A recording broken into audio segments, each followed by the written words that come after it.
Social media, the modern platform for social interaction between the individuals of all ages and backgrounds, is thought to be a recent and immediate event. However, the truth is that social media platforms has been around for almost 2 decades.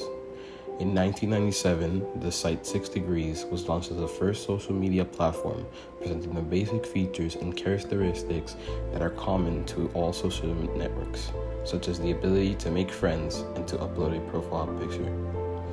Consequently, blogging became popular in the late 1900s, and in the early 2000s, this new side of the internet achieved its greatest apogee, followed by the creation of sites like LinkedIn, MySpace, and YouTube, Facebook, and Twitter in the upcoming years, creating the modern ways and channels for human socialization. However, such channels have come to replace society's former ways of communication and interaction, leading the human race to start drifting apart from what it means to be human.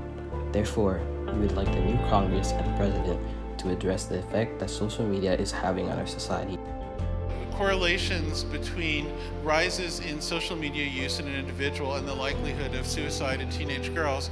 And in the study population, the likelihood with heavy social media use onset was a 30% rise in teen suicide. I've definitely observed a correlation between the amount of time people spend on social media and anxiety and depression. It depends on the individual, but a lot of, especially teenage girls, report feeling really, really negative about their appearance and about their bodies after spending a lot of time on social media. The other thing that I've observed is that a lot of people feel lonely or left out or socially excluded when they're on social media, and it appears as though their friends or other people are having a great time and they weren't invited or they weren't included or things of that nature. For starters, according to the Center for Human and Nature, to be human means to have a free will, which is the ability to act and behave without the constraint of some major force. In other words, human beings have the ability to build their personality and their future based on the preferences and what they think is best for them. However, is it really free will if social media acts upon it?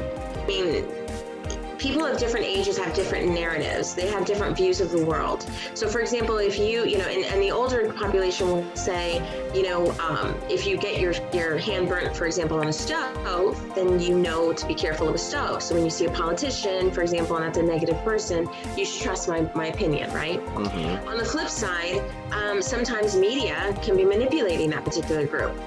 So now maybe wisdom isn't wisdom anymore. Maybe now it's gullibility, right? Mm-hmm. And so what starts to happen is our individual norms of how we view the world and how we view ourselves has shifted. There was a time you would actually look to people who are wiser than you and say, well, what do you think? What are your opinions? But now we just need to turn on the news or go to our social media feed to tell us how to think. Truth is that as technology and new algorithms continue to be developed, social media platforms come with more and more ways to control us and benefit from our usage of the said platforms. Social media encourages consumer behavior by collecting and analyzing data about user behavior on the internet. They analyze people's search history, who they follow, what they like, and what ads they watch, and which ones they skip.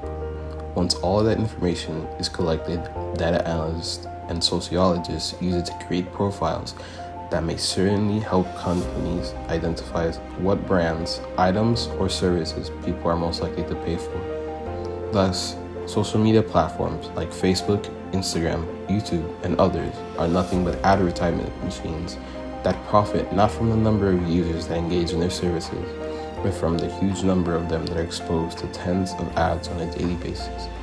Nevertheless, social media's control over human behavior does not meet its end in the commercial field. These platforms have also taken it upon themselves to affect national politics as well. Take for instance the Facebook Cambridge Analytica scandal from back in 2018, where Facebook had allowed Cambridge to exploit 87 million of its users' data in order to build voter profiles that were aimed to benefit Donald Trump's first presidential campaign, as well to affect elections in other nations. According to New York Times, Facebook and Cambridge presented users with a quiz which was attached to a lengthy psychological questionnaire hosted by Qualtrics, a company that manages online surveys. However, although none of the users knew of the purpose of this quiz, Cambridge claimed their actions to be both legal and ethical, since the first step on the questionnaire was for people to grant access to their Facebook pages, allowing Cambridge to harvest their data and that of their friends. In other words, social media platforms and internet excessive use have become the most determining factors of who we are and how we behave. They have stolen our free will and conditioned us to think in ways that are profitable and convenient for them. But how can we solve this? The truth is, we can. Individually, we can choose to reduce our social media usage and internet usage to prevent ourselves from succumbing to the scams and the manipulation promoted and achieved by the use of ads. As a society, we can encourage our new president and Congress as this year begins to create and establish stricter restrictions and regulations about how companies use personal user data and what ad-based content social media promotes, leading therefore to the protection and conservation of the public's trust and right to privacy, alluded in the Fourth Amendment of the U.S. Constitution.